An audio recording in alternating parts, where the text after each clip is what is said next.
What's up, guys? Alex here. I want to talk to you for a few minutes about budget recording. I'm on the way right now to meet my band dudes, metal band guys, and we're going to listen to some sample recordings from some different local producer guys that we know and try to figure out who we want to do our next EP with. We decided lately with the metal band thing to just do EPs, 5 songs, 6 songs, 7 songs, something like that.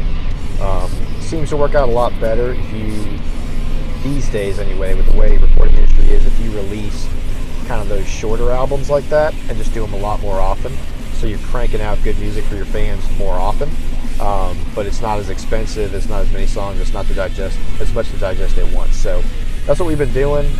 We released our last one completely by ourselves, recorded it at my place, mixed it at my place, mastered, did everything ourselves. Turned out pretty cool, people like it. We're already cranking out another one kind of in pretty short order after that, and we're working with a dude right now who's very interested in representing us for the purposes really of booking and stuff like that, distribution. As far as the business stuff goes, we handle most of our business ourselves, but he wants to represent us. So one of his big requests is he wants our next recording to be a little bit more polished and a little bit more professional sounding. That's all I want to talk to you guys about. Any of you who are out there who are kind of trying to grow your group or your band, or you're a musician, whether you're a singer-songwriter, you do rock, you do metal, you rap, whatever you do, when you're first starting out, one of the biggest hurdles you have to get over is getting an initial recording out there, right? And it's not like it was in the old days. It used to be, a million years ago when the earth was flat and time began. If you were an aspiring musician, you basically had to be good, and you had to work your ass off and get really lucky to get somebody to notice that you were really good and to hook you up with a record label and start putting out records and hopefully not get screwed, which happened a lot. And then hopefully develop your career from there. That's not how it works anymore. And I'll do more videos to talk to you guys about how the music industry is now and how modern stuff works, especially in the rock business and us being a metal band. That's a lot more of a smaller kind of a niche thing. Lots of fans for it though. Love you guys. Metal fans are the absolute freaking best. But that's not how the music industry works anymore. Now what you basically do is, if you have talent and you've got some hustle and some energy and drive to make it, it's actually a lot easier for you to do so now, because instead of having to find a record label and find a manager and hope you don't get screwed and get lucky enough for them to sign you and blah blah blah blah blah blah blah blah blah, to hell with all that now. You don't need to do any of that. All you need to do is be talented at whatever it is that you're doing, record something, get it recorded, make it sound good, and then get it out there. All the music industry stuff you do now is all this crazy, awesome underground guerrilla marketing through social media and sites like Reverb Nation and stuff like that, all over the place. Spotify, there's tons of stuff you can do. If you're a musician now or a band and you have got some energy and you want it bad enough and you can make a half decent recording happen, you can get your stuff out there and you can grow your fans. You might have to work your butt off for it, but at least there's a very clear, defined path where you can put your stuff out there, and if you're good, and if your stuff is worth a damn, you can get some fans, okay? And that's kind of the direction we've been going with this thing.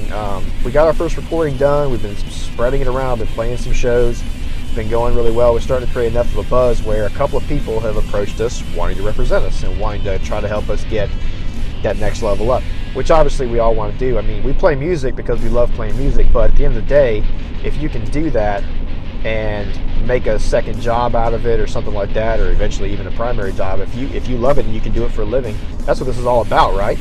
Love what you do. That's one of the main messages of my whole damn channel. So obviously I'm going to preach love what you do and do what you love. So we did the first one ourselves.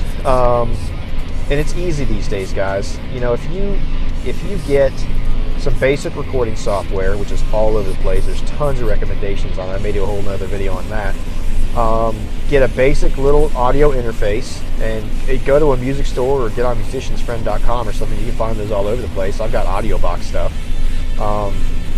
2-channel, 4-channel, 8, 16, whatever you can afford. You don't have to break the bank. Get some basic recording software. Get some basic, decent microphones and cords, and get going. Get recording shit. Get some mics to do a live drum set, or buy or borrow an electronic drum set. Man, Roland makes some stuff now, and other companies make some stuff that sounds awesome, and you can tune your drums and everything right on there and plug it right in.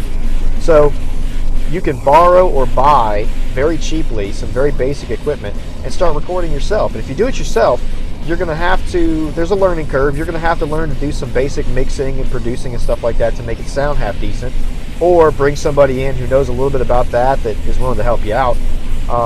If you can't do any of that stuff yourself, you're just not comfortable with it, there are going to be people near you somewhere that you can find through Craigslist or Fiverr or whatever, who produce music, who know how to record, and who love working with new musicians on a budget, and are going to be willing to cut you a break to help you out. So what we're going to do tonight is we're going to listen to some recordings from a few people that I personally know that are friends of mine in the music industry here locally. Of course, we're in Nashville, so, I mean, come on. And we're going to figure out who we want to do our record with, the next one, for super, super cheap. But we're also going to step up that quality so this guy that wants to represent us can shop that out there and can have a much better representation of what we can really do. So anyway, I just want to talk to you guys for a few minutes about that. So a lot of people have this myth, sorry, not editing that out. A lot of people have this myth that recording is something that it takes a lot of money to do, or it has to be really specialized, or it's a speed bump that's easy to get over, guys. If you've got some talent and you're writing good songs, or you're playing good stuff, or whatever your genre is. I mean, we're doing metal, I've done other stuff, whatever your genre is, man. I don't care if you are a spoken word rap poet. Whatever your genre is, you can find someone to help you record, or you can learn to do it yourself. So there's no excuse. Record something. If you've got some talent, record something, okay? Don't let that stop you. Don't let that be what stops you from achieving your dream. Get out there, get some stuff recorded, and then get on social media and get all over the internet and make stuff happen. Don't forget to like and subscribe. Peace.